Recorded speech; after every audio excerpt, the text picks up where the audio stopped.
Se você gosta do Jota, conheça agora o Jota Pro.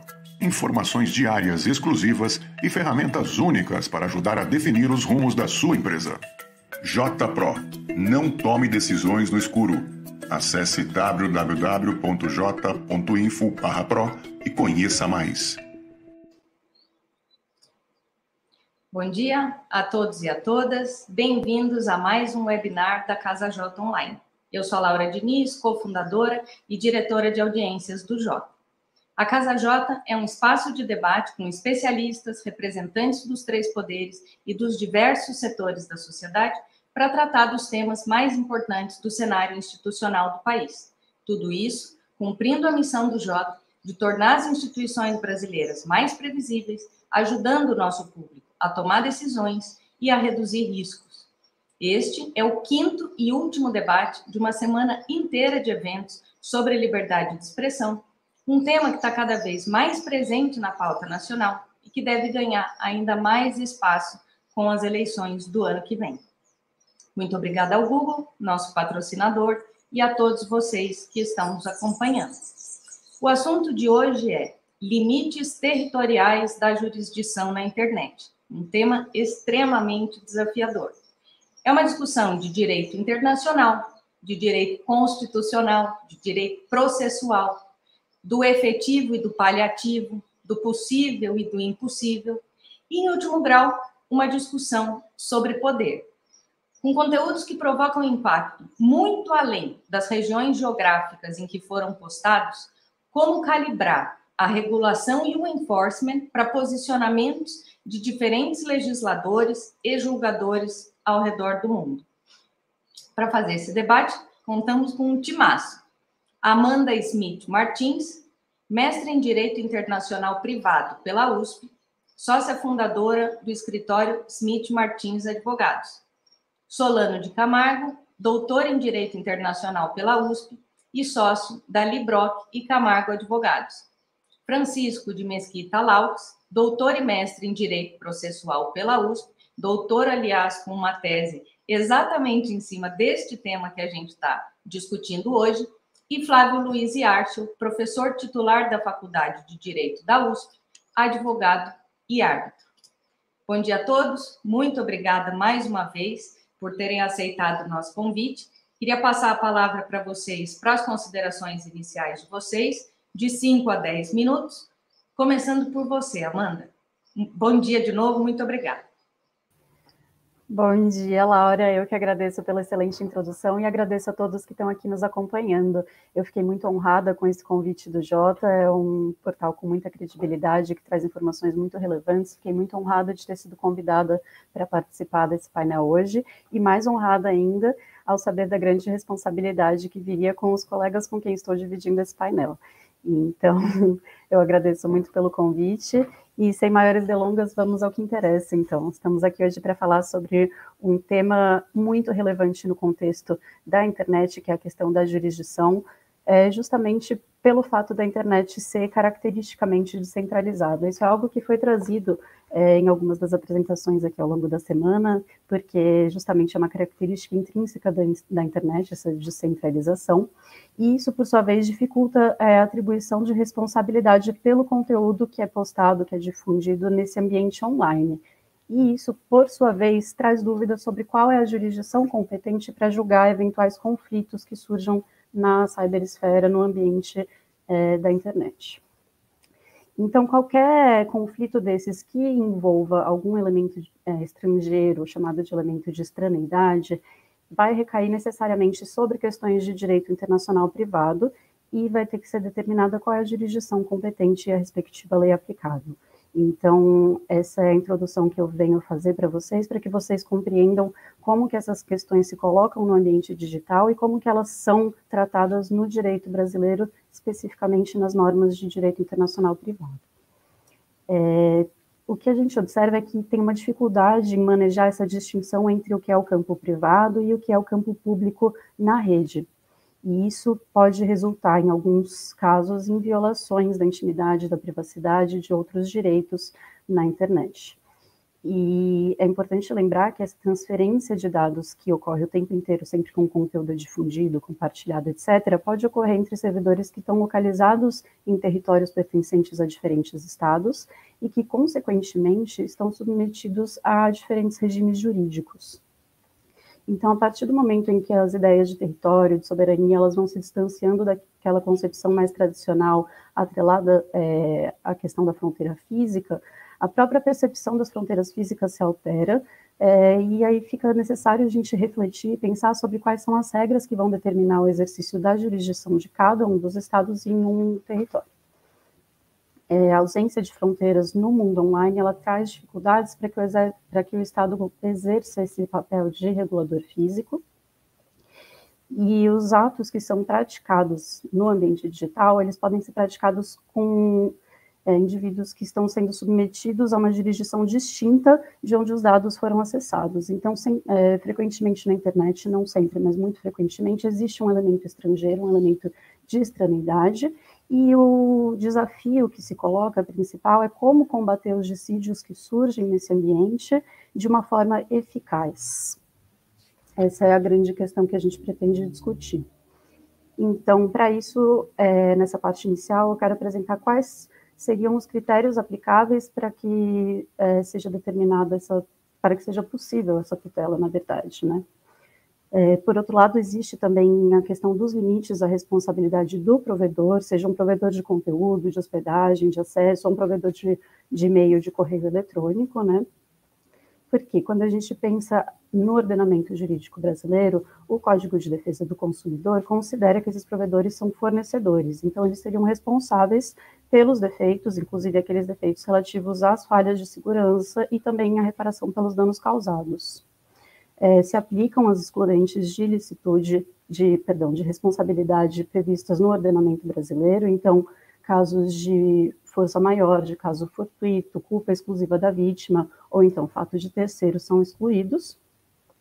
Mas também, adicionalmente, existem questões controvertidas no que se refere à classificação do provedor como mero intermediário, e isso afastaria a obrigação quanto ao conteúdo que é transmitido por ele.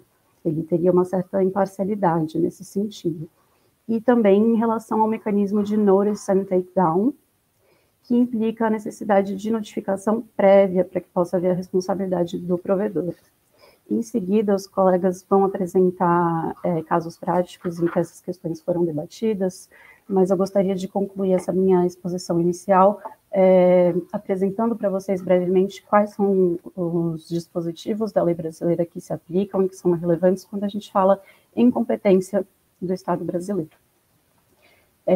São os artigos 21 a 25 do Código de Processo Civil.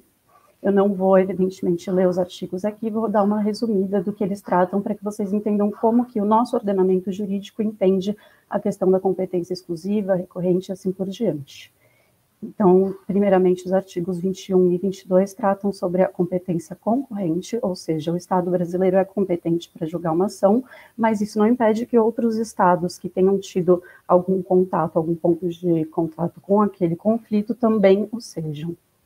Então, no artigo 21, são previstas 3 hipóteses bastante relevantes para a discussão que a gente está trazendo aqui, que são o réu domiciliado no Brasil, uma obrigação que deva ser cumprida no Brasil, ou que o fundamento da ação seja um fato que ocorreu ou um ato que foi praticado aqui no Brasil.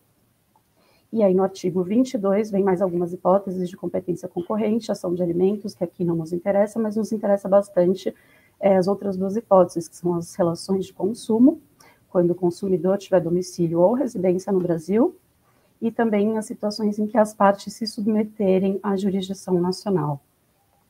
E isso tem uma ligação com o artigo 25, pulando aí um pouco o 23 e 24, porque o 23 fala sobre a competência exclusiva, que é muito territorial, atrelada aos bens situados no Brasil, imóveis situados no Brasil. O 24 fala sobre a litispendência, esclarecendo que a ação que é proposta perante um tribunal estrangeiro não induz litispendência, ou seja, não é um obstáculo para que a autoridade judiciária brasileira conheça daquela mesma causa.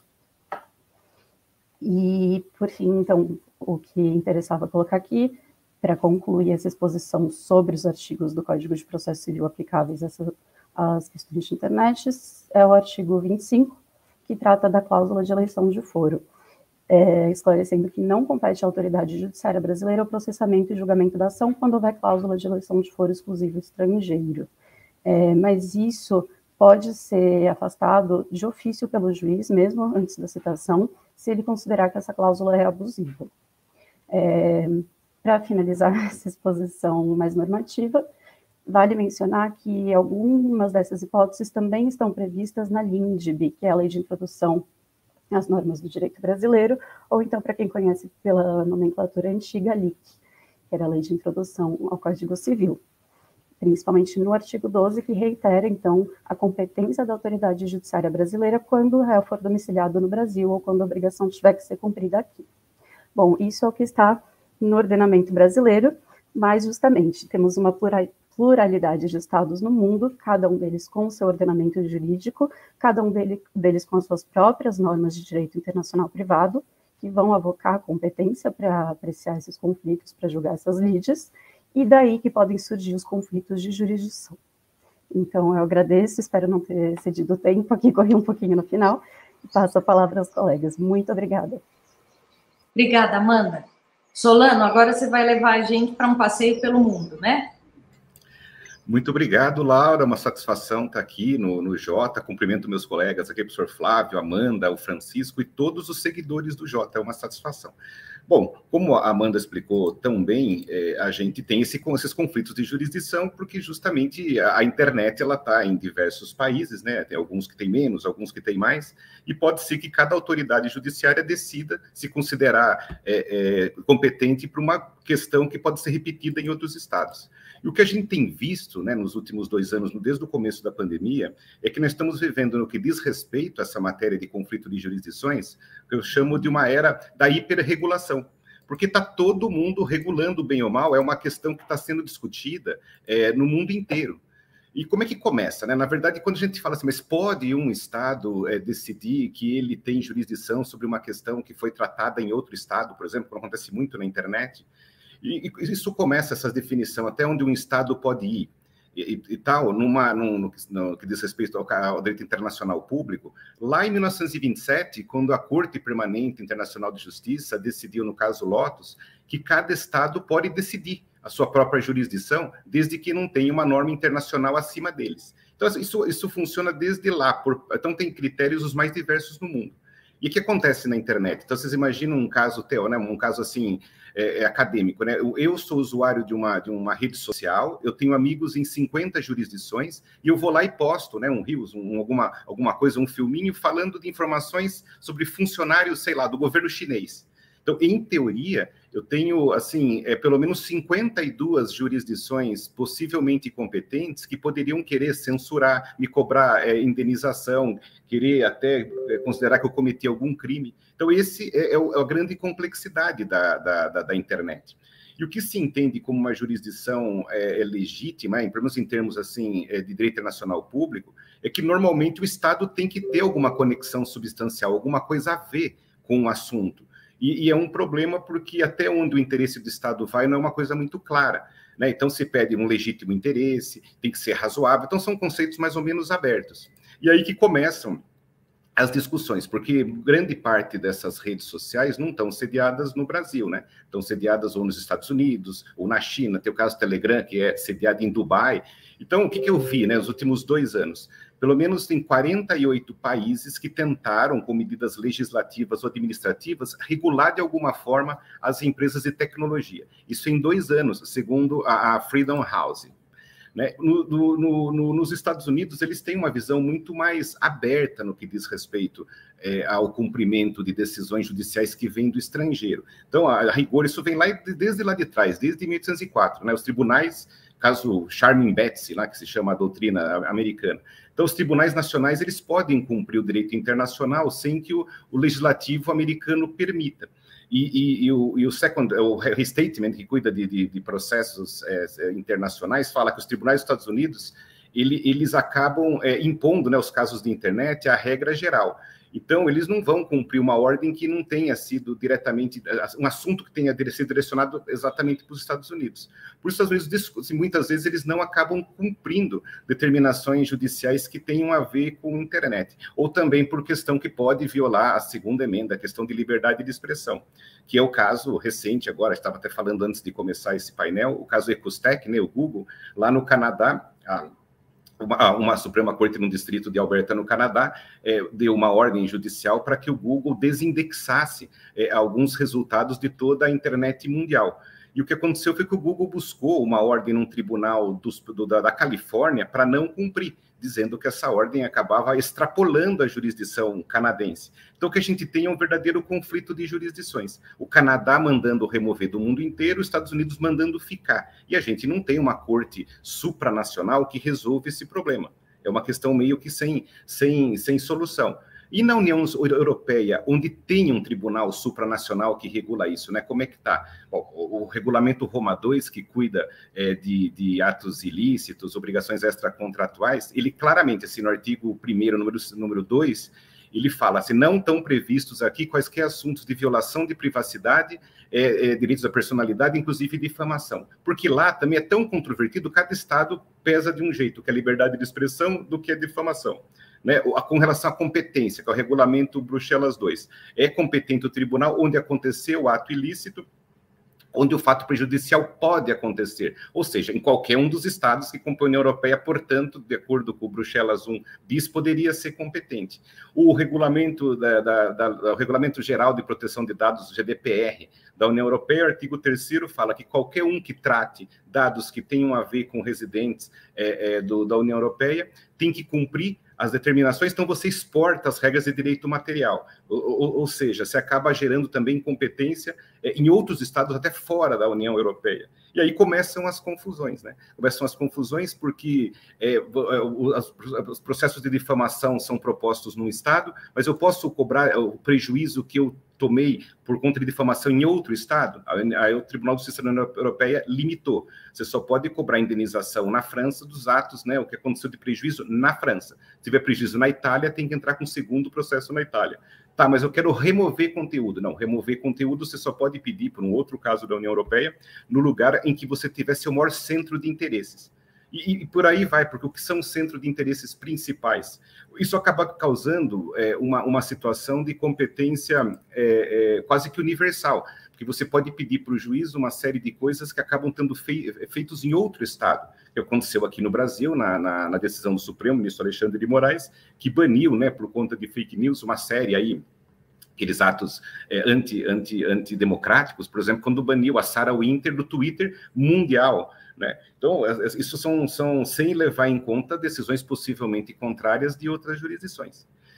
E aí, como é que essa regulação tem sido tentada pelos estados? Então, pela pesquisa que eu fiz, só nos últimos 2 anos, pelo menos 24 estados legislaram sobre remoção de conteúdo, para facilitar a remoção. Então, assim, na Turquia, eles determinaram que qualquer rede social que tenha mais de 1 milhão de usuários turcos tem que ter uma pessoa lá dentro da Turquia, coisa que o nosso PL das fake news também vai exigir. Por que eles querem isso? Justamente para cumprir a decisão judicial.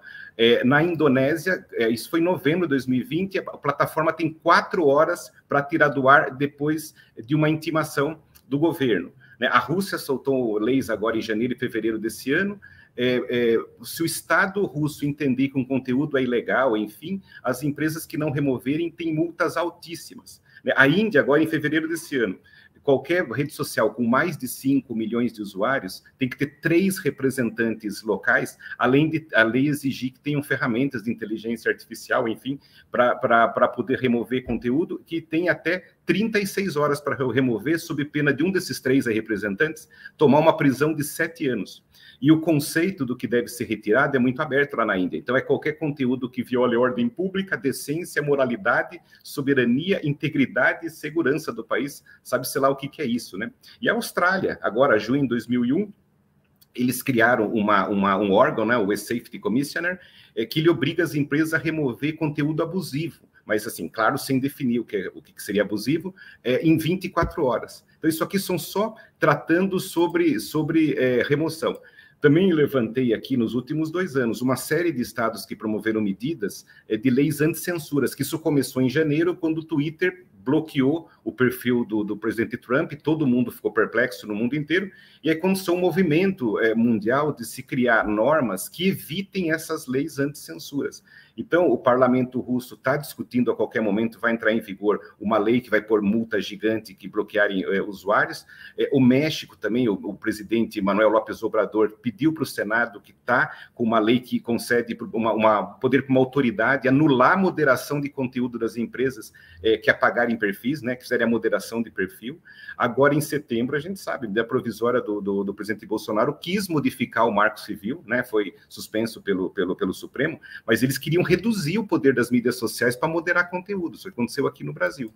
E, por fim, tem 38 estados que legislaram ou estão legislando contra a criptografia de ponta a ponta, porque eles querem ter acesso ao conteúdo. Então, a China tem uma lei de cibersegurança que é de 2007, obrigando as empresas a armazenar os dados dos usuários em servidor local, né? A Índia, naquela mesma medida que eu comentei agora em maio de 2020, as plataformas têm que guardar o primeiro originador de uma mensagem que é massificada, né? O Brasil tem essa proposta da lei das fake news também, que tem que armazenar, né, segundo o PL, por 3 meses os dados de rastreabilidade das mensagens, e a gente está do lado do Paquistão, com um draft agora de agosto de 2021, com medida mais ou menos igual à brasileira.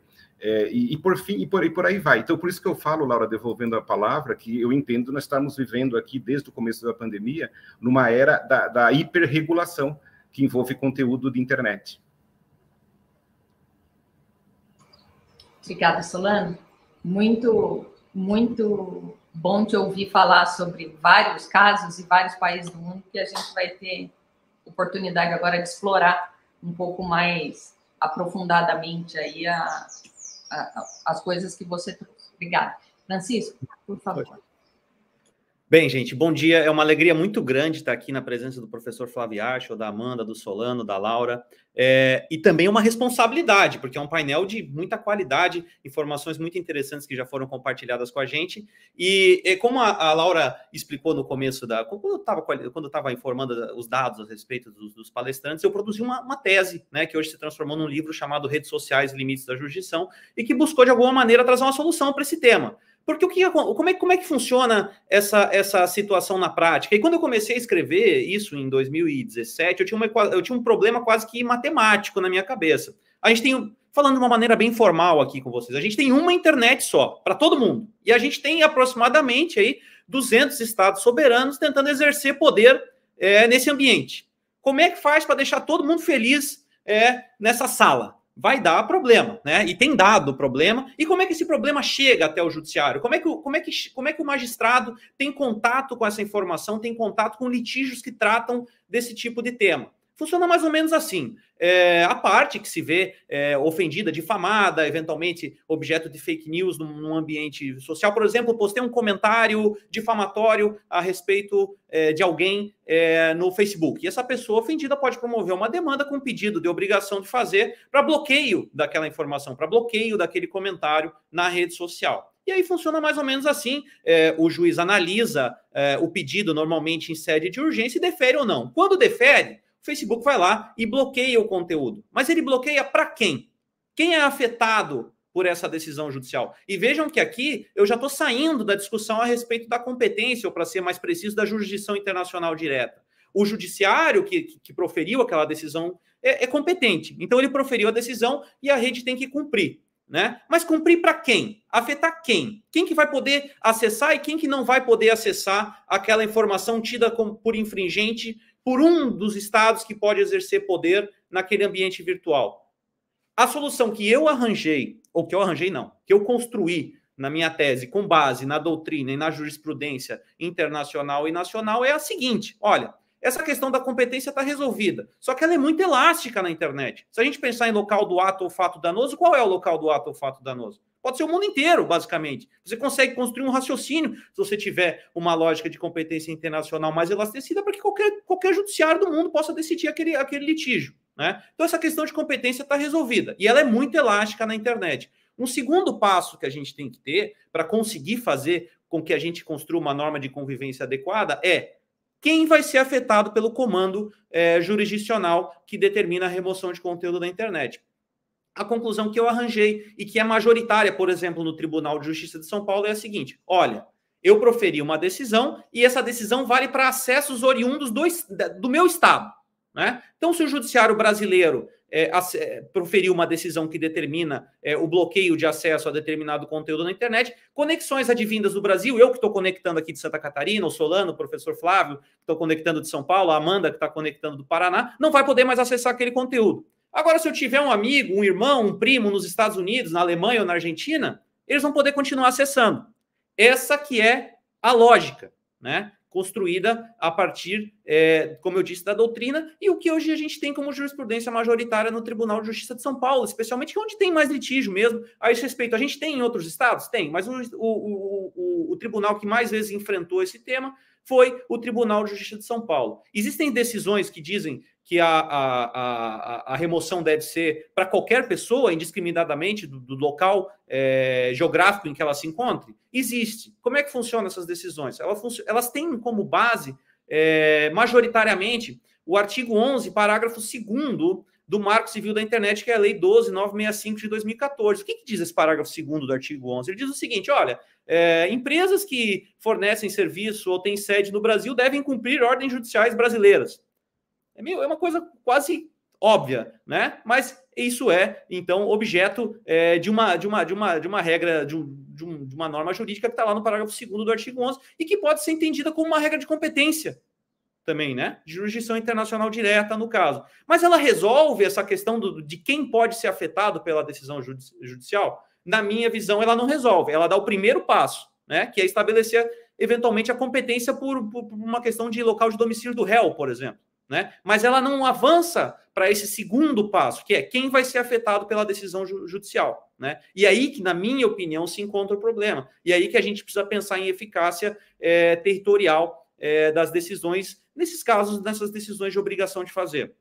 Resumidamente, foi isso que eu tratei nesse livro, que, então, repetindo, se chama Redes Sociais e Limites da Jurisdição.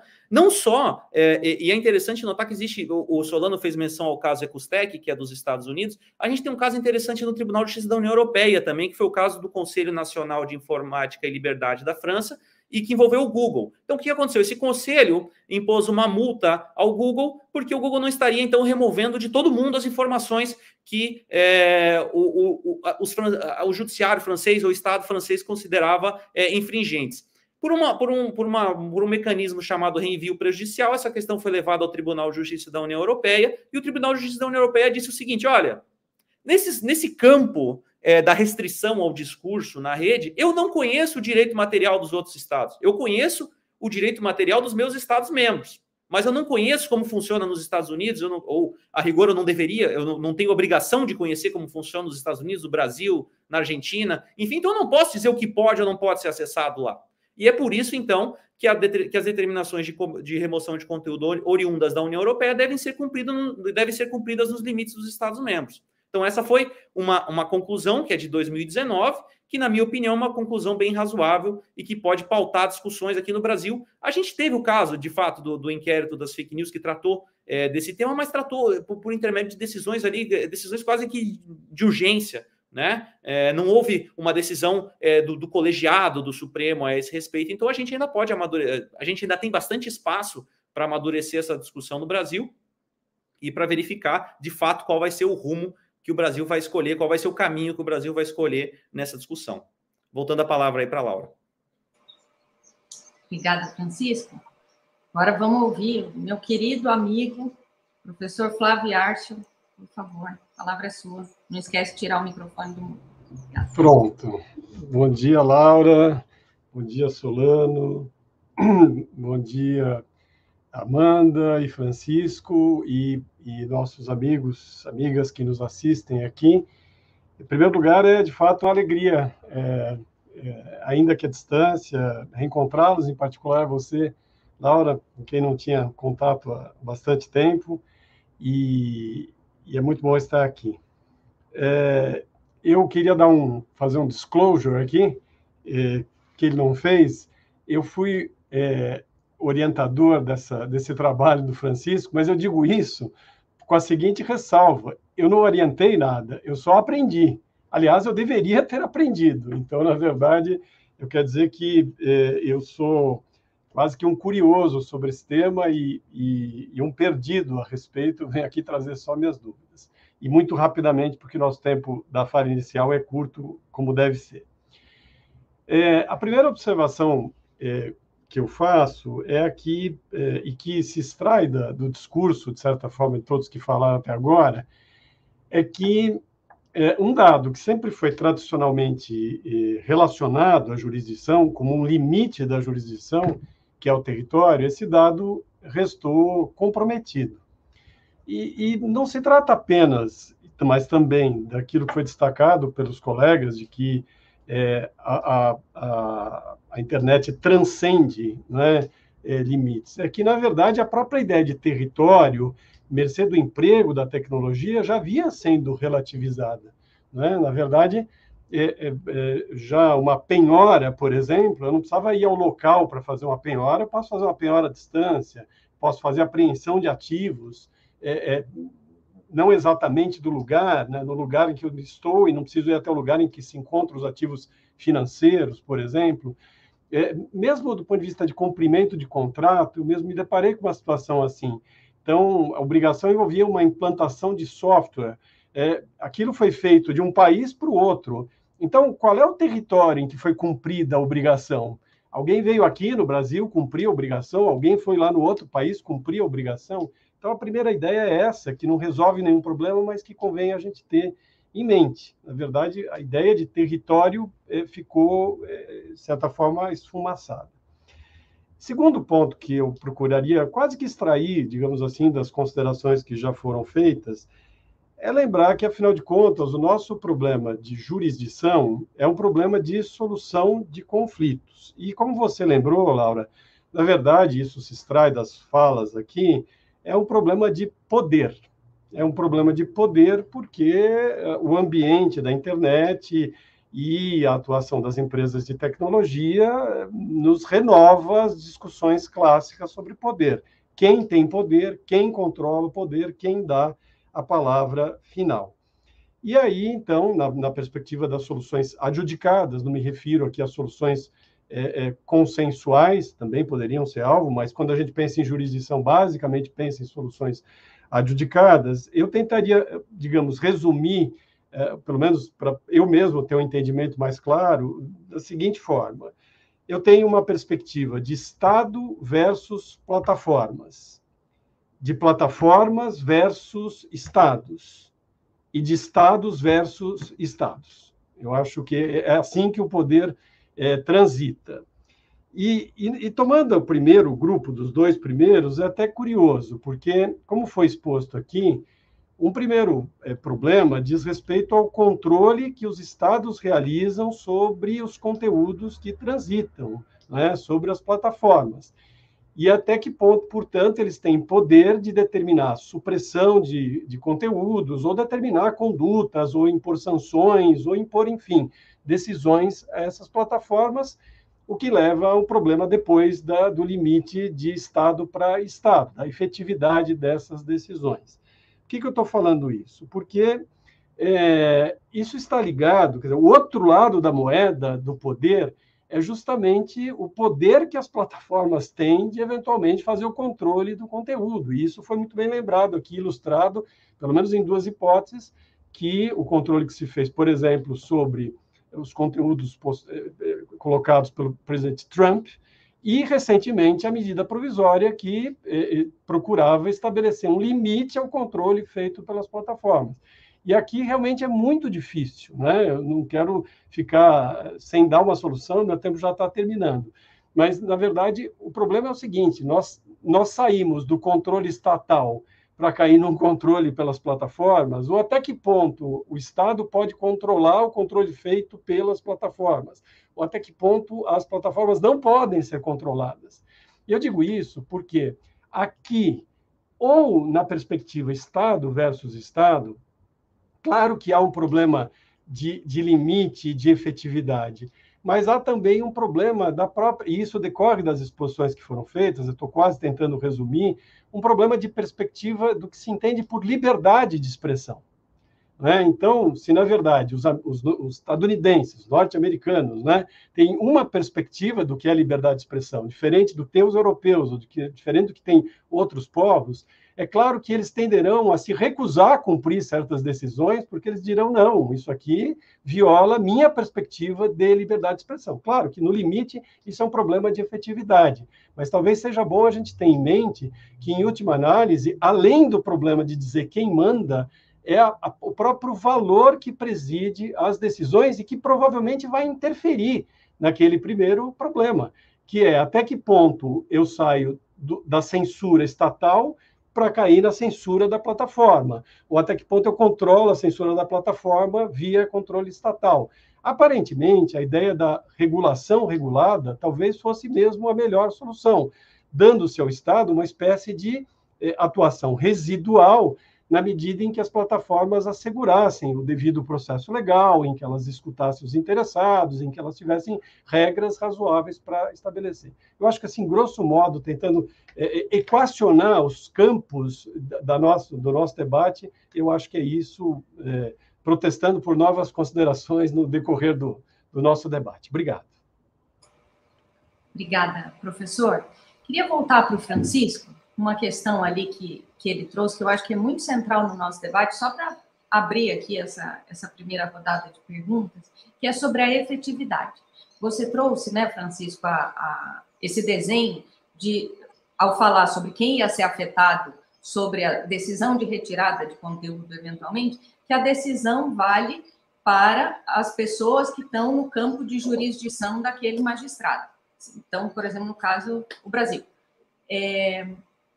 Qual é a efetividade disso hoje, diante de mecanismos como VPN, diante de viagens, e do ponto de vista conceitual, qual é a efetividade de se retirar um conteúdo do ar só num país, sabendo que, enfim, que ele pode ser replicado, guardado em outros lugares? Você pode mandar o Facebook tirar do ar um post. Esse post pode estar num blog, ele pode estar replicado no Instagram. Então, eu queria te ouvir um pouco sobre esse nó, antes da gente passar para outros nós. Bem, Laura, obrigado por me dirigir a primeira pergunta, até por me proporcionar falar sobre a orientação do professor Flávio também, que foi essencial no desenvolvimento da minha tese. Ele disse que aprendeu muito comigo, eu acredito nele, mas eu tenho certeza que eu aprendi muito mais com ele. Foram 7 anos de orientação. Então, eu tenho muito a agradecer. Inclusive, amanhã, dia 13, faz um ano que eu defendi minha tese. Então, faz um ano que eu deixei de ser formalmente orientado pelo professor Flávio, mas orientador é para a vida toda, então fica aqui registrado o meu agradecimento. Sobre essas questões de efetividade, começando a falar por VPN, Laura, a tua pergunta é muito interessante, porque às vezes a gente vê em decisões, até na própria decisão do Supremo, isso, argumentos sendo citados como se eles fossem altamente persuasivos, mas se a gente der uma olhada na prática, talvez eles não sejam tanto assim. Essa questão de VPN é citada por muitas decisões como se ela fosse assim, olha, todo mundo sabe usar isso aí, todo mundo usa todo dia, né?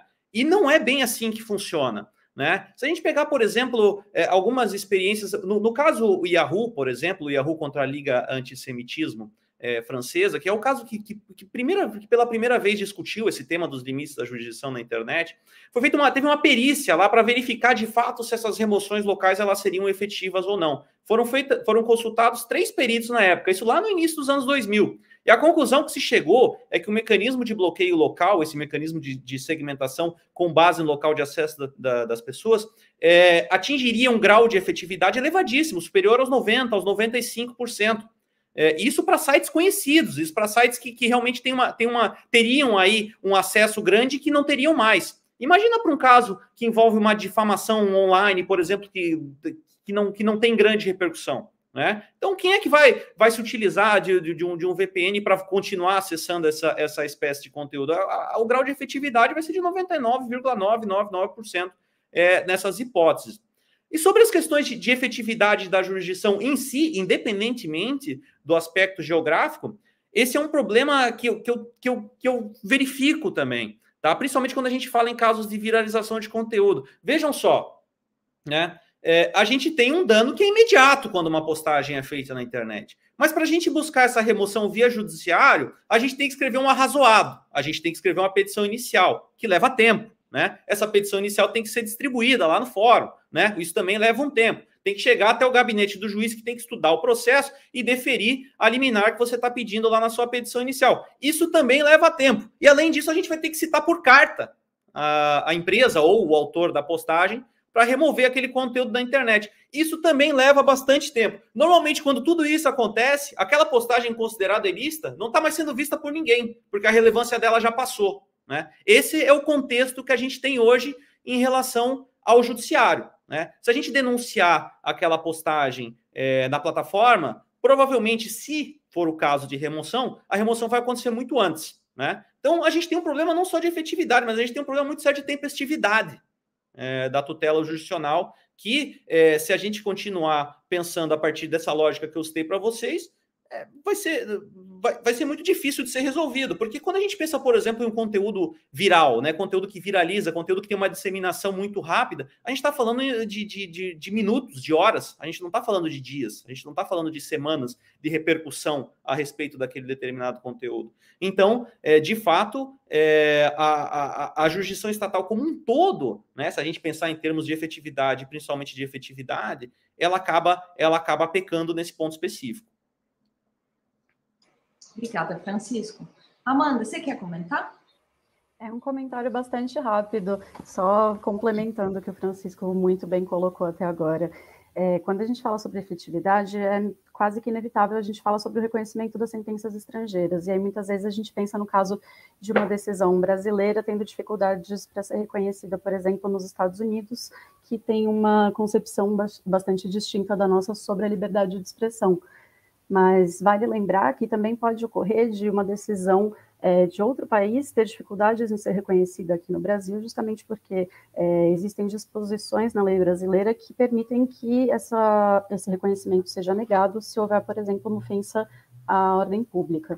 Então, se a gente pensar, por exemplo, no direito ao esquecimento, que é algo devidamente tutelado expressamente no âmbito da União Europeia, por outro lado, recentemente houve esse julgamento no Brasil, no sentido de que aqui não seria. E aí, como que ficaria o reconhecimento, então, de uma decisão nesse sentido? Muito obrigada, Laura. Obrigada. Solano, queria te ouvir agora sobre um outro nó.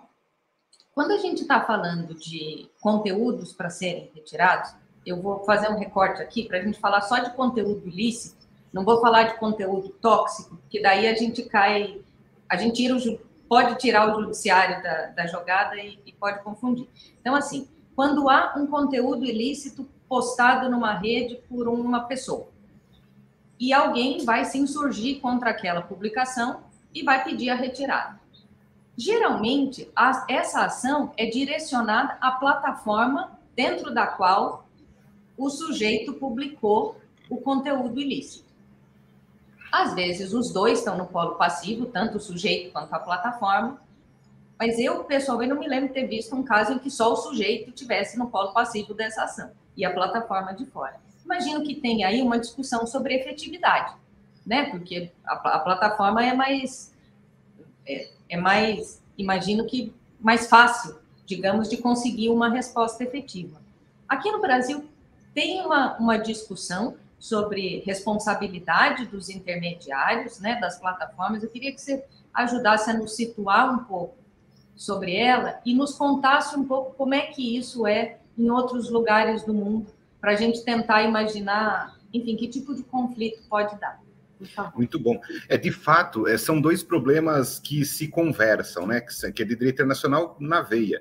O primeiro é que existe o conflito de qualificação, que envolve o direito em si. Então, o que no Brasil é ofensivo, em muitos lugares não é ofensivo, ou, pelo contrário, é um direito da outra parte se manifestar. Então, isso gera conflito de qualificação, que é o que nós estamos vendo agora com a Lei Geral de Proteção de Dados. Aqui no Brasil, é um direito absoluto e irrenunciável, nos Estados Unidos é um bem incorpóreo. E lá na China é uma informação de interesse do Estado. Então, você vê 3 lugares qualificando o Instituto de maneira jurídica completamente diferente. E aí eu sempre me lembro nesses casos, o caso da Cicarelli. O caso Cicarelli é um caso que, veja só, aconteceu numa praia da Espanha. Então, a Cicarelli estava com o namorado lá, nem lembro o nome dele, lá numa praia da Espanha. O pessoal, lá o paparazzi fez a filmagem, colocou no YouTube, pertencendo ao Google Espanha, viralizou, e a Cicarelli propôs um processo aqui no Fórum Central de São Paulo.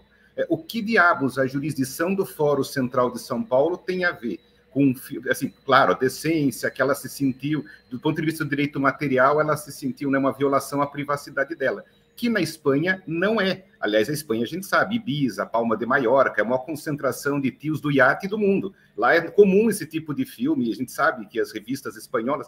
E o ponto principal, aqui aí você vê que tem um conflito de qualificação, levando ao conflito de jurisdição, porque o Brasil, com essa história que a Amanda comentou, do Código de Processo Civil brasileiro, da competência para a justiça brasileira, quando você tem questão relacionada à relação de consumo, e aí o pessoal fala que meio indireto, né? Você acessar uma rede social é um meio direto, relação de consumo indireta, o que dá competência para o Brasil para qualquer questão, mesmo uma questão numa praia da Espanha.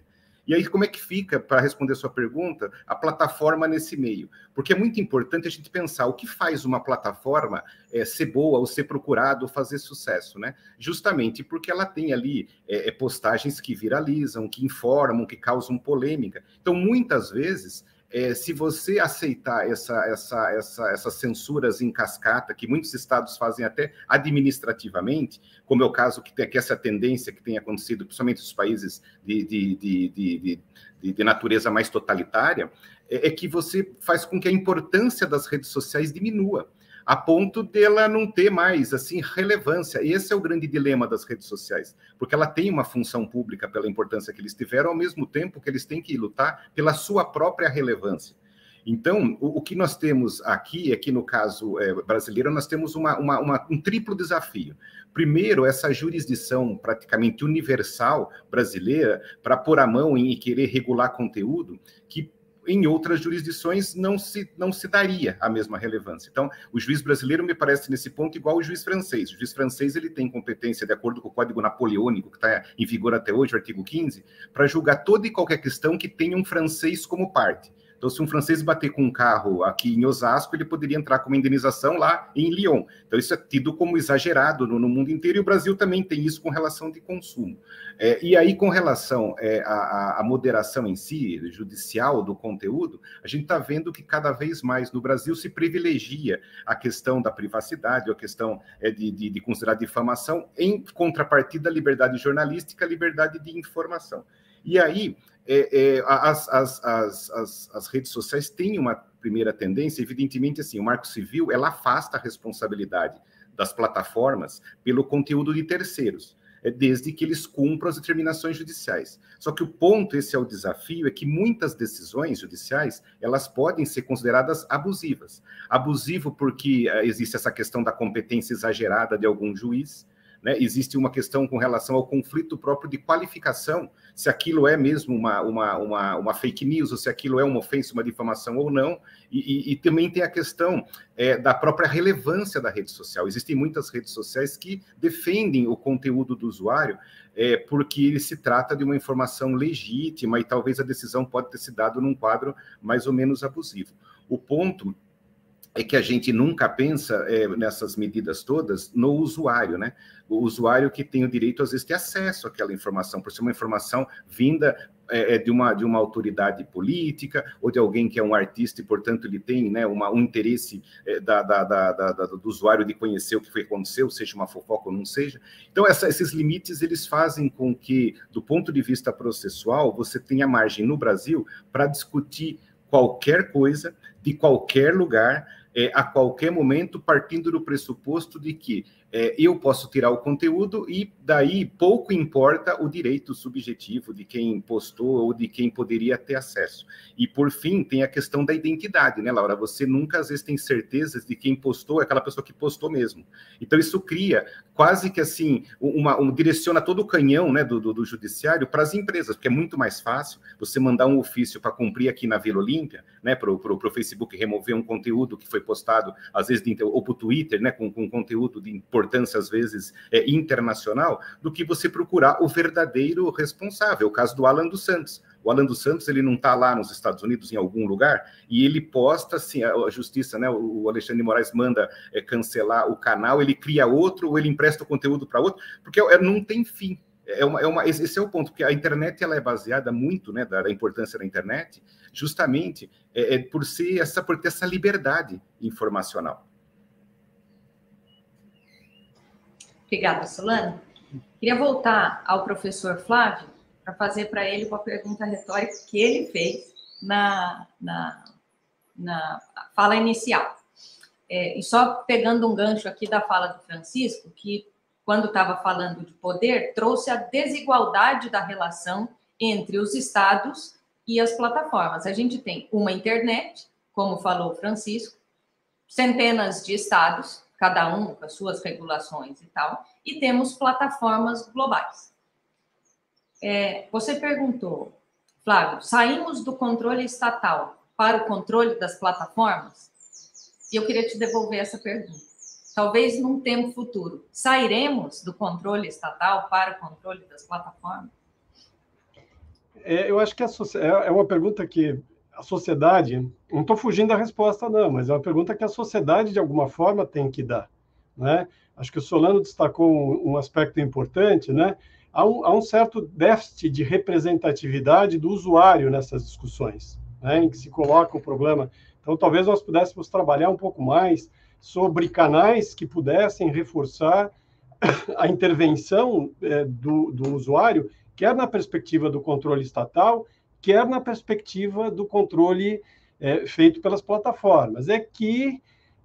Aí o problema vai para o outro lado, que é um problema provavelmente da gênese da democracia, que é encontrar representatividade que possa, né? Quem pode exercer representatividade para dizer, não, determinado conteúdo deve permanecer, porque devo ter direito a esse acesso, ou não, determinado conteúdo deve se retirar, porque por vias reflexas ele é um discurso de ódio, é um discurso, enfim, antidemocrático, etc. Então, eu não consigo responder, e eu talvez só diga o seguinte: esse controle feito internamente pelas plataformas, do ponto de vista formal, ele tem que se pautar, como me parece, vem se pautando de alguma forma, por cânones do devido processo legal, entendido aí, não formalismo, mas um ambiente de debate. Isso do ponto de vista formal. Do ponto de vista substancial, é preciso que se reforcem os canais, e nós criemos canais, ou nós pensemos em canais. Eu sei que a brevidade dos problemas, às vezes, nem possibilitaria isso, mas, digamos, ideologicamente falando, principiologicamente falando, acho que a gente resolve isso tentando trazer maior representatividade, maior amplitude para esse debate, e não apenas Estado versus plataforma. Obrigada. Francisco, queria te ouvir sobre essa questão também, por favor. Interessante, Laura, é muito interessante essa discussão. E eu estava pensando aqui, não é raro, tá? A gente pensa muito nessas questões envolvendo difamação, fake news, quando a gente trata mesmo de postagem dolosa, né, de conduta dolosa. Mas não é raro a gente ver processos, a gente vê demandas judiciais de uma pessoa que quer pedir remoção de conteúdo de um órgão de imprensa, por exemplo, de um jornal conhecido, e não insere esse jornal no polo passivo, quer remover uma postagem que esse jornal fez no Facebook, por exemplo, e demanda só o Facebook pedir a remoção desse material. Não demanda o órgão de imprensa, né? A rigor, a gente não tem um problema de legitimidade ativa e passiva aqui, porque, de fato, a rede social pode receber esse pedido, pode responder por esse pedido de obrigação de fazer. Mas a gente tem um problema sério de contraditório aqui, porque por mais que o gestor se esforce para defender a liberdade de expressão, ele não vai ter o conhecimento necessário, porque não produziu, porque não editou o material, para, de fato, exercer a defesa naquele caso concreto. Não é raro a gente ver isso, é bastante problemático. E o Marco Civil da Internet tenta, em alguma medida, trazer uma solução para o problema no artigo 20, quando diz que o autor do conteúdo deve ser notificado pelo gestor da plataforma quando a plataforma receber uma ordem judicial de remoção de conteúdo, né? Isso pode até ajudar, o órgão de imprensa pode eventualmente decidir intervir no processo, mas é muito raro a gente ver esse tipo de atitude. Tá? Então, é algo que a gente precisa pensar também no aspecto aí da defesa do material nessas situações específicas, que acaba ficando muito comprometido quando só o demandante supostamente ofendido e a plataforma fazem parte do processo. Obrigada. Solano e Amanda, queria ouvir vocês sobre uma questão, fazendo um link aí com o seminário de ontem, que foi sobre a discussão jurisdicional da remoção, da moderação de conteúdos aqui no Brasil. Houve um debate interessante sobre, eventualmente, a formação de um mecanismo aí multissetorial de discussão sobre termos de uso das plataformas. Então, a Flávia Lefebvre, que estava no debate, até falou que podia ser algo no âmbito do Comitê Gestor da Internet, que envolvesse governo, plataforma, sociedade e tal, para discutir esses termos de uso de um ponto de vista mais amplo, de forma a legitimar o uso deles e tentar levar menos demandas para o judiciário. Queria pedir a reflexão de vocês sobre esse tipo de discussão multissetorial do ponto de vista global. Porque pode ter, claro, o termo de uso de uma plataforma, os termos de uso, pode ser de um jeito no Brasil, pode ser de outro jeito na Argentina, pode ser de outro jeito na Inglaterra. Vocês acham que haveria algum espaço, algum foro para se discutir termos de uso de plataforma de um jeito democrático e inclusivo, numa perspectiva global? Solano. Pois é, Laura, eu estava brincando, essa discussão de moderação de conteúdo, eu me lembro aquela história que Mussolini falava sobre administrar a Itália, né? Não é que é difícil, é impossível. Para mim é a mesma coisa, a moderação na internet, no grau que se pretende, a gente assim não tem noção na quantidade, assim, são bilhões de postagens por dia, numa quantidade tão absurda, e a gente tem que pensar, aquela história, cada vez que um juiz lá da vara criminal de Lagartos, em Sergipe, determina que o Facebook saia do ar, o que acontece? Imediatamente a gente que tem o Telegram fica pulando um monte de contato, porque o pessoal não fica sem se comunicar e vai para o Telegram. Esse é um fenômeno, na verdade, a macroeconomia explica, quando você mais aperta uma rede social que tem instalação no Brasil, sede funcionários, governança, diretor de relações institucionais, que vai em CPI, que fala, que colabora com autoridades, cada vez que você caceteia essa empresa, colocando obrigatoriedade de entregar isso, entregar aquilo, instalar tal, você faz com que as pessoas migrem para outros tipos de plataforma que não tem nem assim 1/1000 desse tipo de governança. Que a gente vê a história do Telegram. O Telegram, ele publicamente, ele se orgulha e está lá nas condições, está lá na propaganda dele, ele não tem condições de uso. Ele não tem condições de uso. Então, assim, servidores na Rússia, depois não está mais na Rússia, a sede está em Dubai. Por que em Dubai? Porque Dubai é famoso mundialmente por não ter cooperação jurídica internacional com ninguém. Olha que maravilha. Então, você não pode vir cartas rogatórias e sentenças estrangeiras de qualquer lugar do mundo que Dubai não vai executar, não vai dar o exequatur. Então, a questão eu acho, assim, em tese, a questão da moderação, chamando a sociedade civil e fazendo uma série de experiências sociológicas, ela, em teoria, ela poderia funcionar num mundo em que o volume de informações trocadas e a quantidade de assuntos fosse administrável. A gente tem, segundo as últimas pesquisas, nós temos acho que 118% da população brasileira, ou seja, mais do que a população tem celulares, e 99% dos celulares brasileiros têm o WhatsApp instalado. Como é que eu faço uma forma analógica de revisão ou de moderação? Isso é contrário à própria tecnologia em si, num momento em que nós estamos migrando para o 5G. E aí a gente vai cair numa situação que caiu a União Europeia, de fazer depois daquele caso Costerra, né, o caso do direito ao esquecimento, que o pessoal, né, o Google e a Yahoo tiveram que instalar tradutores de, se não me engano, 23 ou 22 idiomas diferentes, inclusive húngaros, para poder, caso a caso, analisar se um pedido de aplicação da política do esquecimento cabe ou não cabe. Então, assim, a tecnologia anda de um lado e a gente fica criando desafios analógicos de outro. Então, é claro, né, um monte de desafio foi criado que não existia antes, a questão das fake news, a questão Cambridge Analytica, a questão de uma série de desafios que as condições de uso tradicionais, elas não conseguiram prever. Mas eu acho que essas soluções analógicas, elas são muito bonitas, eu acho assim, em termos filosóficos e conceituais. Mas numa sociedade global, numa sociedade massificada, e numa sociedade que tende daqui a pouco para o 6G, para o volume de dados compartilhados serem cada vez mais exponenciais, eu não acredito muito nessa solução. Obrigada. Amanda? Perfeito, só complementando então aqui para finalizar o que a Solano falou, eu acho que a gente observa até que as próprias plataformas têm tido uma preocupação maior em dar esse espaço para que as pessoas demandem diretamente a plataforma, com certeza, inclusive para que seja reduzida a judicialização, e acho que vale mencionar que eu fiquei muito bem impressionada recentemente com o Instagram, em que eu me deparei com uma publicação que fazia apologia ao nazismo, denunciei, reportei a publicação, e assim, em menos de 2 horas eu recebi uma notificação do Instagram me avisando que aquela publicação havia sido removida e assim por diante. É claro que quando a gente fala sobre direito ao esquecimento, ou sobre essas outras questões que são mais subjetivas do que literalmente uma foto da página do livro Mein Kampf, aí a coisa fica um pouco mais complexa. Mas a gente observa que tem tido esse esforço das próprias plataformas para dar mais espaço para que as pessoas falem o que elas querem, o que elas esperam e ajudem na construção de um ambiente online mais saudável, que eu acho que é muito importante.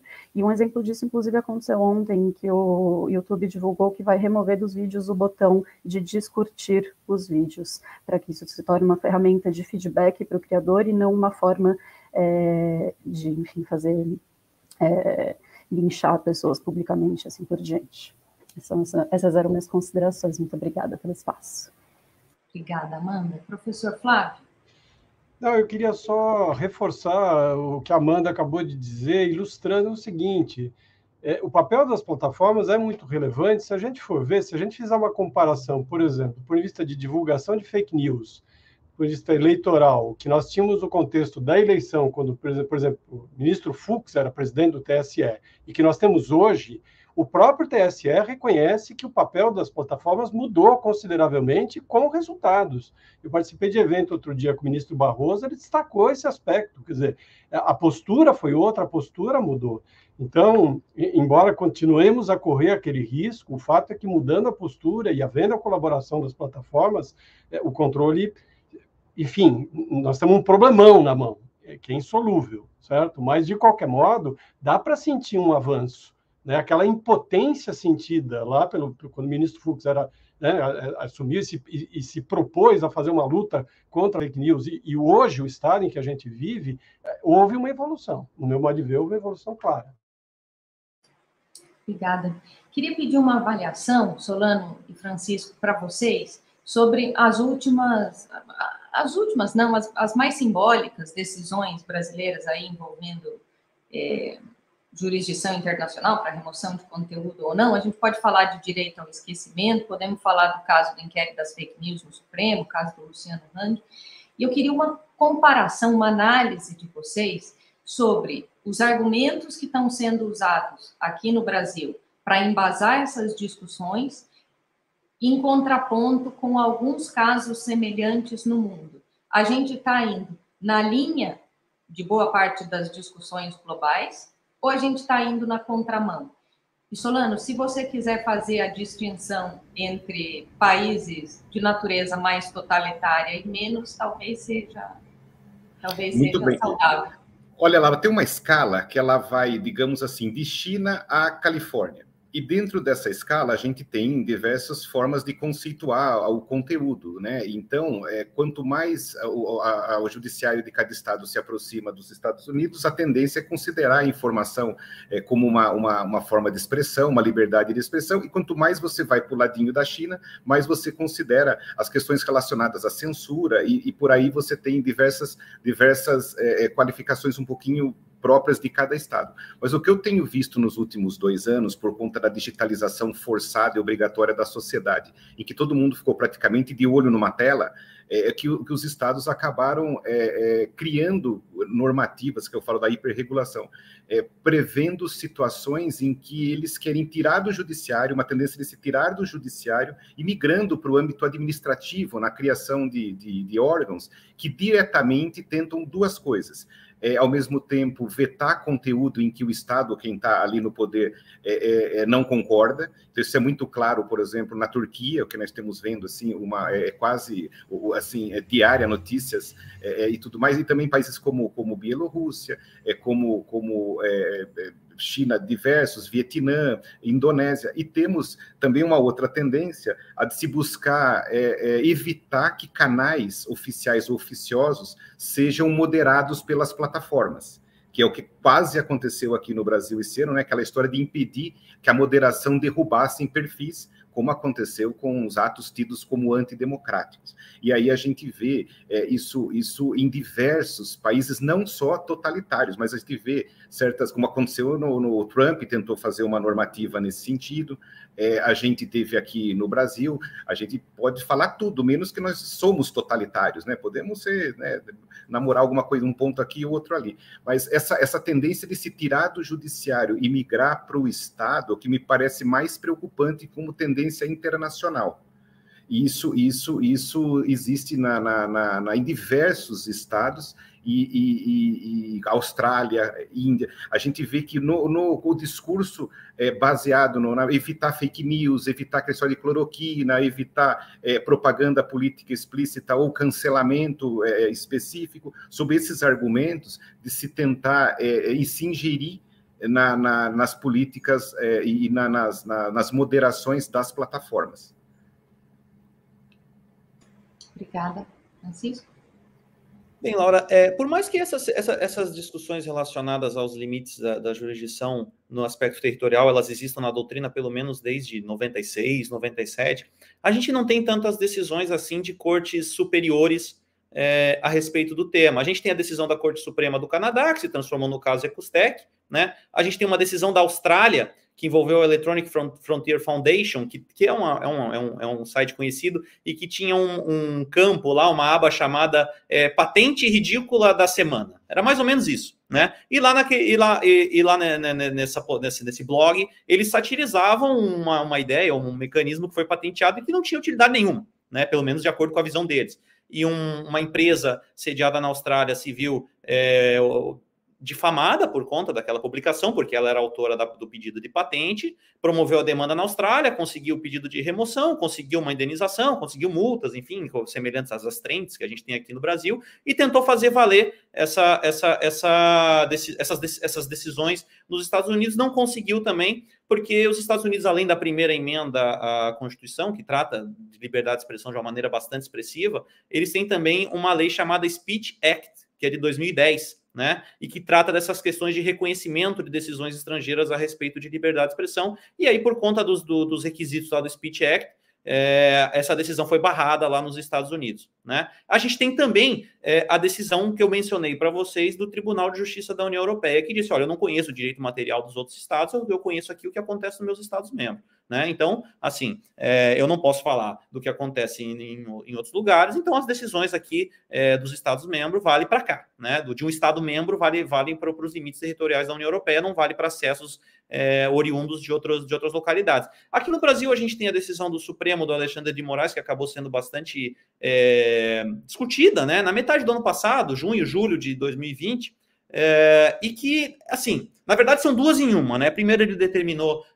a remoção independentemente do local de acesso, e depois ele acabou fazendo aí uma consideração adicional, dizendo assim, olha, eu não estou querendo ofender entendimentos estrangeiros, o que eu quero é que ninguém que localizado no Brasil, mediante a utilização de ferramentas tecnológicas ou não, tenha acesso a esse material. Mas, como eu disse, ela é uma decisão que não é uma decisão de colegiado, né? E, além disso, teve aí essa consideração adicional que também acabou não gerando uma certeza de posicionamento até mesmo, então, do ministro relator.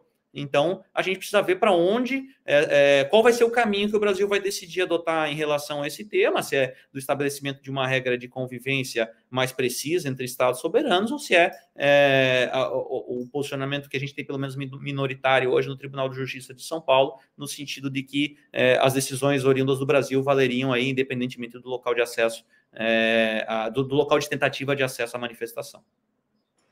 Obrigada. Solano e Flávio, Flávio, você quer comentar esse assunto?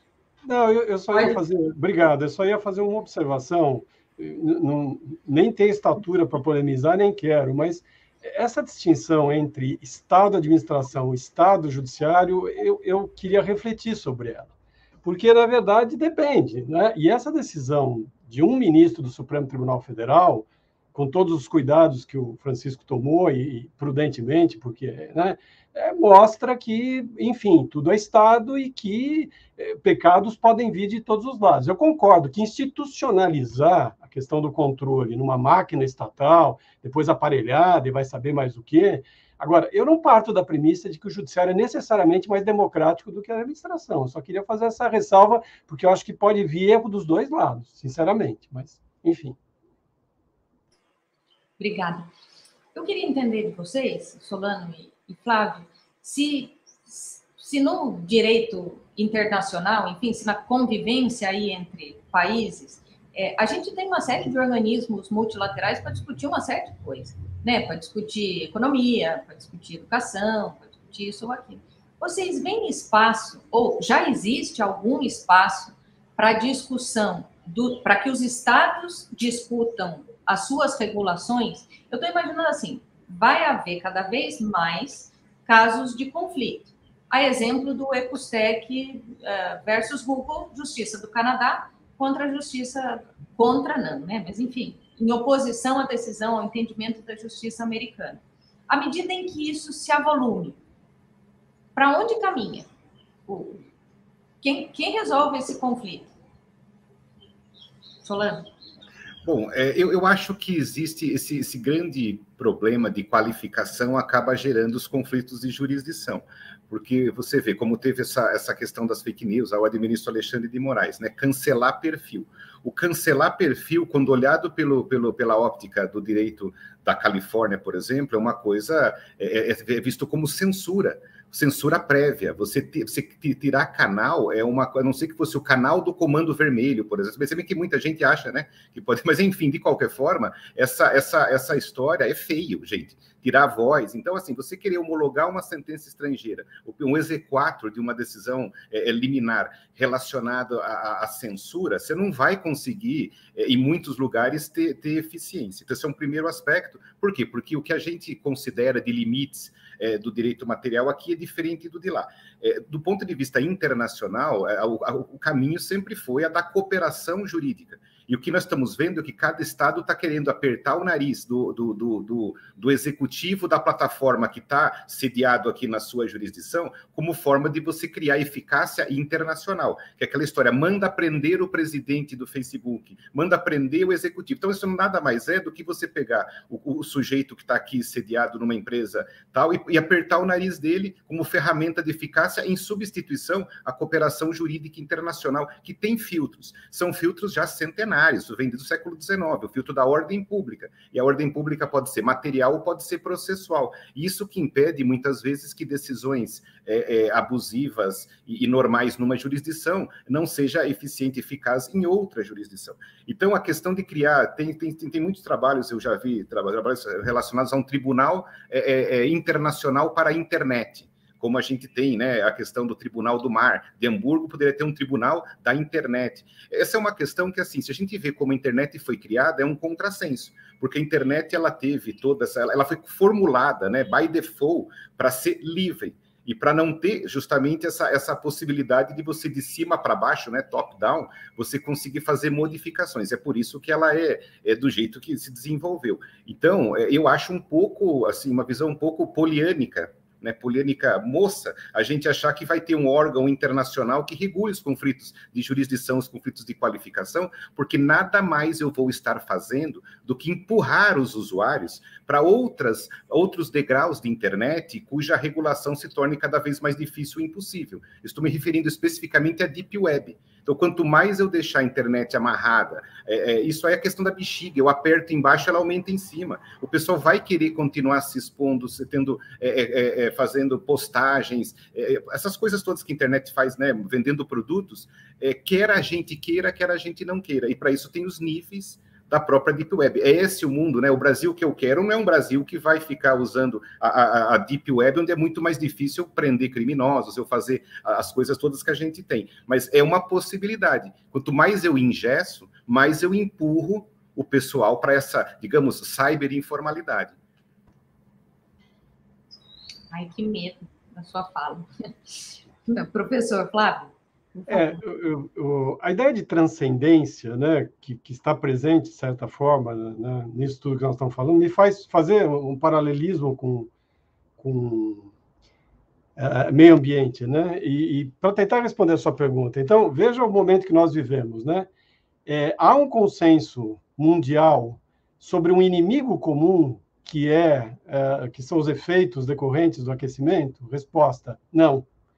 Tudo bem, se Deus quiser, caminhamos, etc., mas só haverá no dia em que eu conseguir entender, todos nós conseguimos, todos os players conseguirem entender que aquela ameaça é tão grande que nos afeta a todos, que é um inimigo comum e que nós estamos na mesma posição em relação a ela, o que é diferente, porque eu estou num desenvolvimento econômico, então eu tiro o crédito dessa questão de que o planeta está esquentando, etc., etc. Então, se nós não conseguimos identificar um inimigo comum, um ponto comum, não tem mobilização que possa existir, e aqui vai ser difícil, porque é disputa de poder. Se é disputa de poder, o que pode ser que o ser humano, em novas encarnações e gerações, evolua um pouco mais, e a gente consiga prosseguir para ter um convívio melhor, mas enquanto for disputa de poder, e o poder econômico mostra isso na questão ambiental, eu sou tão cético quanto o Solano, infelizmente, né? Talvez a gente possa evoluir como nós evoluímos na questão ambiental.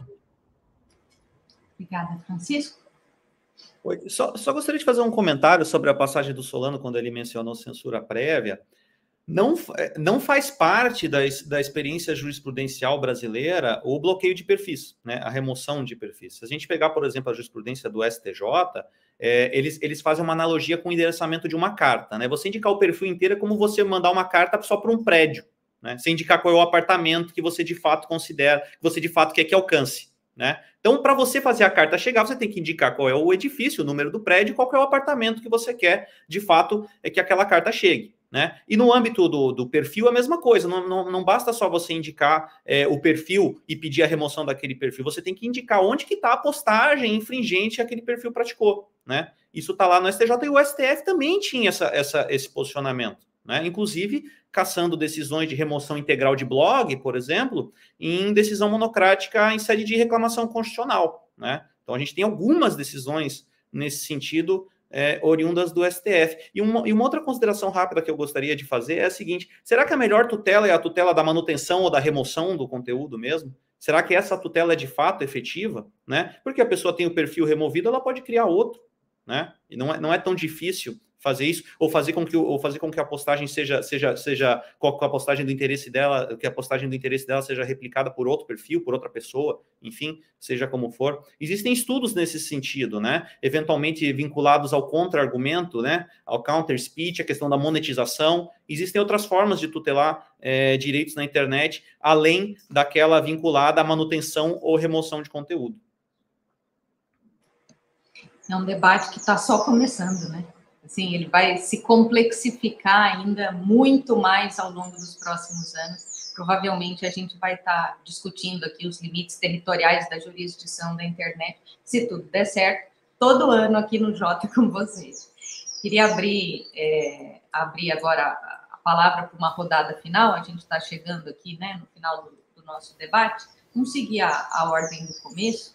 Então, queria, Amanda, por favor, ouvir aí suas considerações finais. Desde já, muito obrigada pela participação. Olá, de volta aqui, pessoal. Eu fiquei refletindo com as últimas falas dos colegas e, a título de considerações finais, o que eu concluí dessas últimas falas, especialmente, foi que talvez a questão dos limites territoriais das jurisdições não sejam tão importantes quanto a questão dos conflitos de qualificação, que foram muito bem traduzidos pelo professor Flávio como inimigos diferentes, né? Que fazem com que cada ordenamento jurídico trate cada questão de uma forma diferente. Então, o que eu concluo dessas últimas exposições, principalmente, é a importância dos conflitos de qualificação nesse tipo de demanda, porque se a gente parar para pensar, se todos os direitos materiais fossem iguais, pouco importaria qual tribunal que fez aquela decisão de fato, porque você conseguiria o reconhecimento daquela decisão sem maiores problemas, não ia acabar resvalando na ordem pública de outro estado, enfim. Então, a questão me parece ser central, principal, me parece ser essa. Muito obrigada. E muito obrigada novamente. Já que na fala final, vou agradecer de novo pela oportunidade de estar aqui. É um grande prazer. Muito obrigada mesmo. Obrigada. Solano?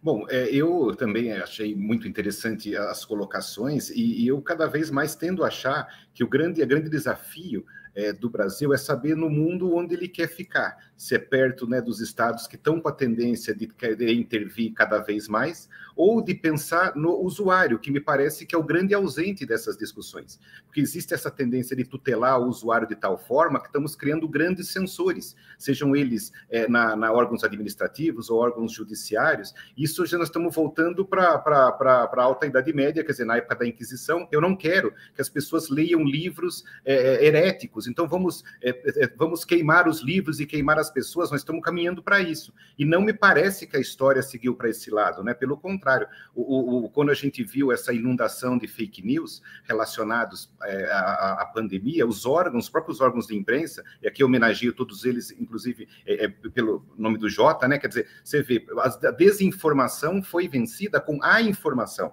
Então, é muito mais, me parece, seguindo, né, o ponto de vista histórico, você trabalhar no que diz respeito a preparar, a educar, a dar chance de que o próprio usuário tenha o conhecimento que aquilo pode não ser verdadeiro, ou que, eventualmente, ele pode estar sendo mal influenciado. Aí, me parece, uma questão mais proativa das redes sociais, nesse sentido, né, de fazendo uma moderação no diferenciando, né, o joio do trigo, do que eu criar medidas que me aproximam desses estados que pensam em intervir de maneira muito assoberbada. Então, acho que a grande reflexão que eu faço aqui nesse nosso painel, e que vem dos outros painéis que aconteceram durante toda essa semana, é que o Brasil ainda não está privilegiando o usuário, que deveria ser a peça-chave de toda essa discussão.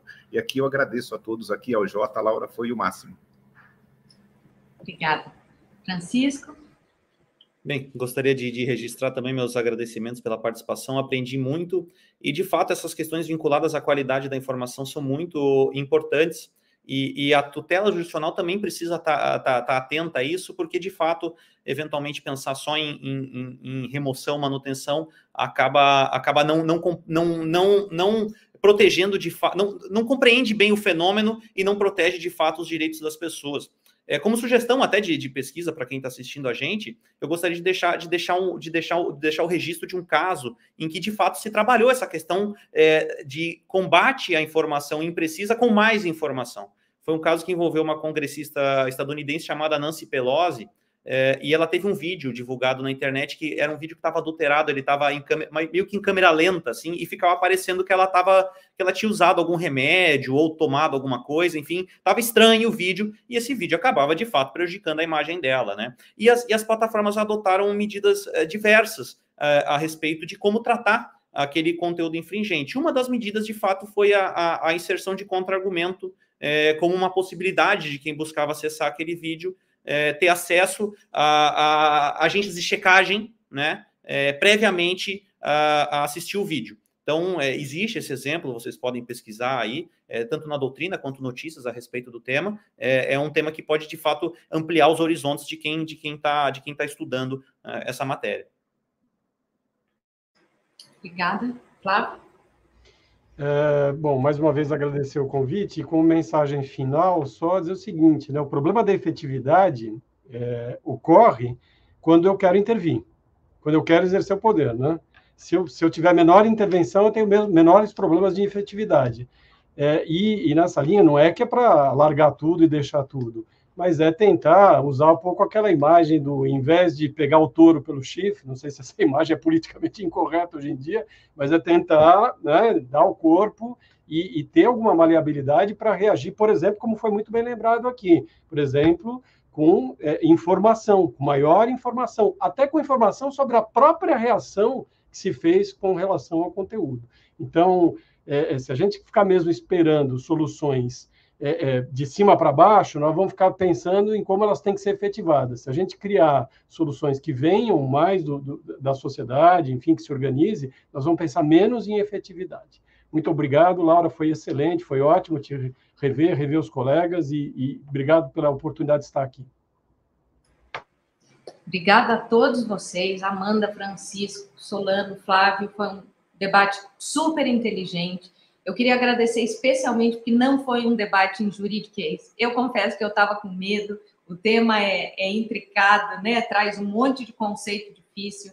Vocês conseguiram fazer debate claro, objetivo, cheio de ideias novas e reflexões relevantes de um jeito fácil aí para que todo mundo entendesse e tivesse bons elementos para refletir. Foi realmente um prazer.